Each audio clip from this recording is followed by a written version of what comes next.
want to talk about the NBA's EuroLeague penetration, or at least their attempts to become a player in the EuroLeague. Adam Silver sat up on the dais in New York with the Secretary General of FIBA, announcing plans for what could be a 16-team EuroLeague that would take place or kick off in the next few years. What do you make of this? I mean, the NBA's had eyes on European expansion for years now. This is sort of the first formal step that they've taken towards building out that type of league. Yeah, I mean, look, they made it clear, by the way, this is not an expansion teams of the NBA. It's not as if our current NBA teams that we know will now be going back and forth to Europe to play regular season games against European teams. It will be its own whole separate league.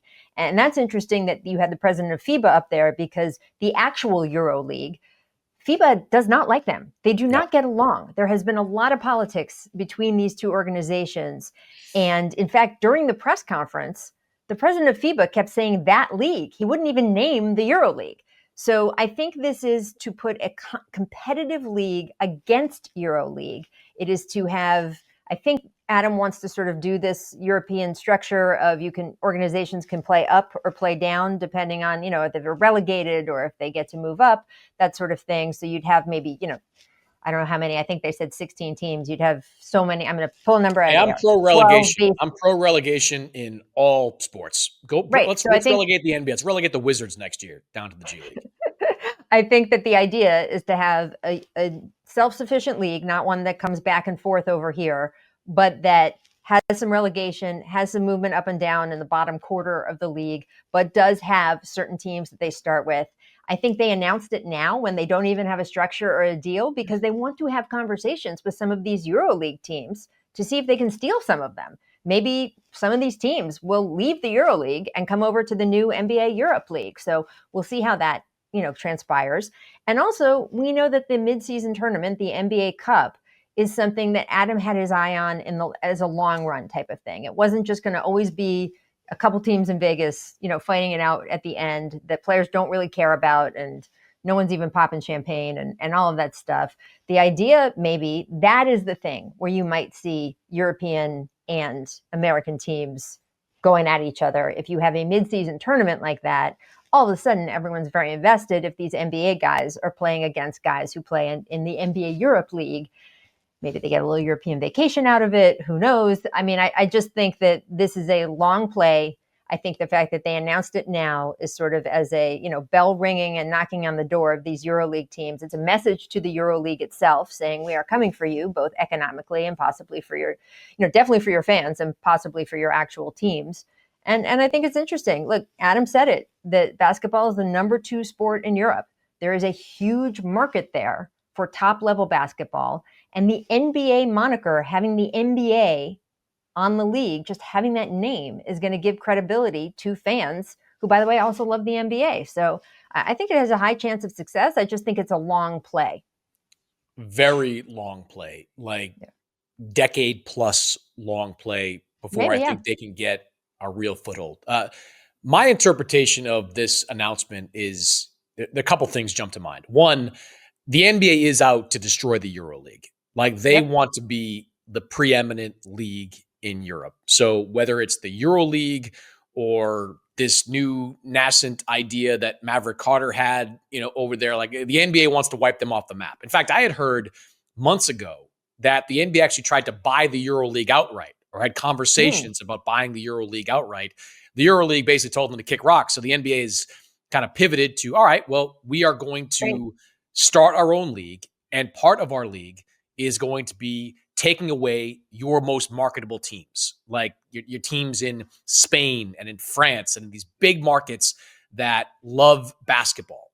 That is going to be part of the NBA's philosophy. Now, Adam made it clear during this presser that NBA owners are not going to be owners of these individual teams. That's notable to me because I think this is an opportunity for the NBA to get more Middle Eastern money into the NBA pipeline, right? Right now, sovereign wealth funds over in Saudi Arabia, Dubai, Qatar, all these places that have billions of dollars flowing into sports. They're not eligible to buy majority stakes in NBA teams. You can't do it. They're capped at a certain percentage. Not so much in a new Euro expansion. Like you can have, as someone that deals regularly with the Saudis, Riyadh season, the Saudi Arabian group that, penetrated golf and is now into boxing. They could get one or more of these European teams. Other funds could do the exact same thing. I mean, this to me is the NBA's way of getting that money flowing. You can't flow it into the NBA. You can't get them as part ownership groups of these NBA teams, but you can get them into this NBA Europe. So that to me is where it all starts. Like how it all plays out. I don't think we're going to know for years and years and years because it's going to take some time to unseat the EuroLeague. Even though FIBA doesn't like them, even though the NBA wants to topple them, it's not going to be easy. There is a, EuroLeague's been an institution in Europe for a long time. It's going to be tough to knock them off that perch. But over time, I think the NBA certainly, if they have the patience for it, they're going to have the infrastructure to ultimately do it. They're going to be able to lure some of these top tier teams away, and they're going to be able to build out the league that they had all hoped for. So that's a long way of saying I like the idea. I wouldn't start crossing our fingers waiting for NBA Europe versus NBA US like that. You're probably going to be at the 2030s before you see something like that actually happen. But it's a good move for the NBA to finally, put forward the steps that, actually take tangible steps towards doing something you and I have been hearing about for decades, really.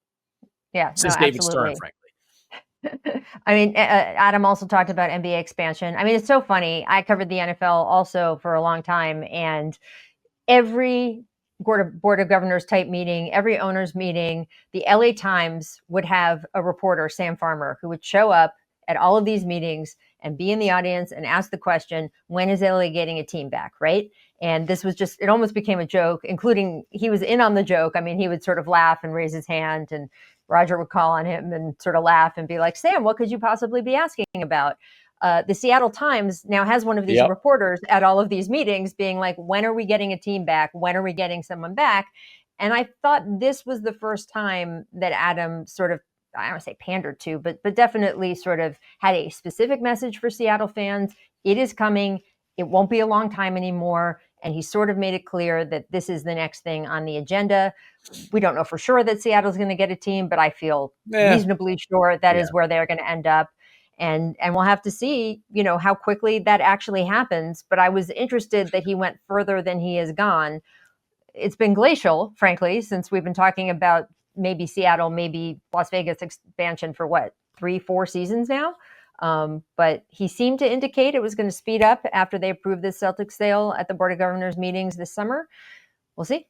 Yeah, I mean, we're approaching the finish line of understanding what the ownership market looks like. Like the Timberwolves drama is still playing out. We don't know yet if Glenn Taylor is going to appeal. I thought it was notable. Adam said that Taylor was speaking to Mark Lowry and Alex Rodriguez, which maybe implies that there could be a settlement there at some point to not drag this out any further. I think the Celtics sale is going to take some time to unpack. The Celtics sale is a little bit messy. Bill Chisholm, who is buying the team, is going to be the majority owner, but he's still putting together some of the financing for this deal, from what I've told. And the NBA's got some pretty strict rules on how much a majority owner has to actually own. And Bill Chisholm is going to have to get there. You can't just have funds owning a large percentage of the team. You've got to have a certain individual net worth and an individual stake in the team for this to go through. So being in New York last week, I know I don't want to say uneasy is the word for it, but the NBA certainly